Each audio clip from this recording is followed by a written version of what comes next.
o livro que eu escolhi para compartilhar é talvez a literatura mais pesada por qualquer critério, seja em quilos, páginas ou no custo de aquisição, né? E eu fui motivado a escolher esse livro em função de uma pergunta que foi feita algumas semanas atrás, num dos encontros aí do nosso grupo de apoio, né? Sobre como é que faz para saber, né, quando que uma pessoa tem ou não tem problemas, né?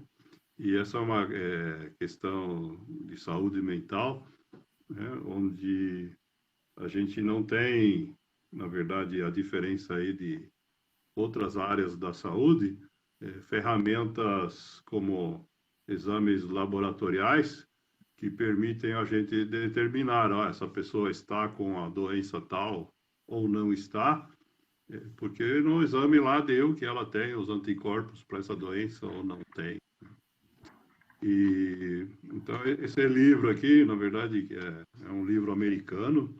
Vocês têm aqui as fotos do livro em inglês, o original, e ele está traduzido ao português, né? Esse livro ele é mantido, na verdade, pela Associação Americana de Psiquiatria, está na 5ª edição, e ele, na verdade, veio parar na minha coleção de livros quando, alguns anos atrás, eu comecei a estudar sobre a dependência de dispositivos tecnológicos, né? A primeira referência ao transtorno do jogo pela internet está na página, está reproduzida aí, né? Página 795 desse livro, né? Como uma doença sobre a qual, pelo menos na época que ele foi preparado, em 2013, ainda se tinha muito pouco material científico, né? Mas a questão mais importante que eu queria trazer, né, e que acho que responde à pergunta que foi colocada num dos encontros aí do nosso grupo de apoio, é como é que se faz para a gente saber se uma pessoa está ou não adicta, né? Então, são esses, na verdade, esses 9 critérios aqui, né, são ferramentas de diagnóstico que os médicos usam no momento em que não há capacidade de examinar a pessoa por recursos de laboratório, né? A única possibilidade que resta é a gente observar os comportamentos da pessoa, né?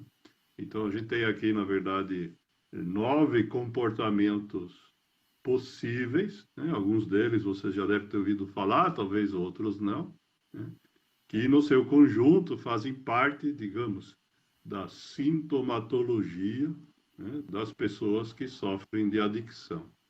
Aqui é importante, né, dizer aqui que essa adicção ela pode ser de qualquer tipo, né? Eu coloquei no slide aqui, né, o X, porque isso aqui pode ser adicção em comida, em sexo, em jogo, e pode ser também em alguma substância psicoativa, né?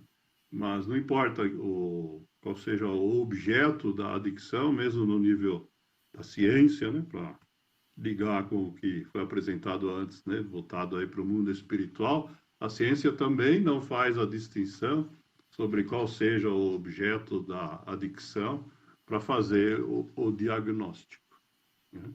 Eu não tenho aqui tempo em 5 minutos de detalhar cada um desses sintomas, mas a maioria deles são bem conhecidos, né?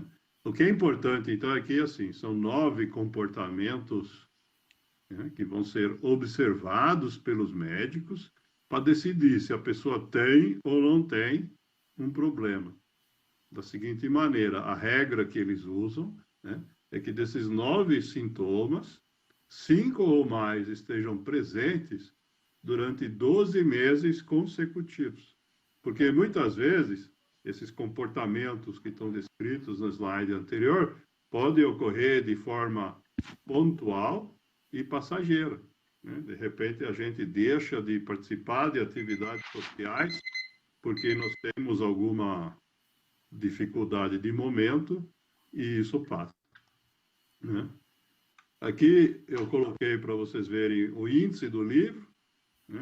Esse livro está disponível tanto na forma impressa quanto no formato eletrônico, né? Ele foi publicado no Brasil pela editora Artimed, que é especializada em literatura científica da área médica, e está em promoção durante a pandemia por R$ 180 no formato impresso. Ele está disponível também como e-book, com um preço um pouquinho menor.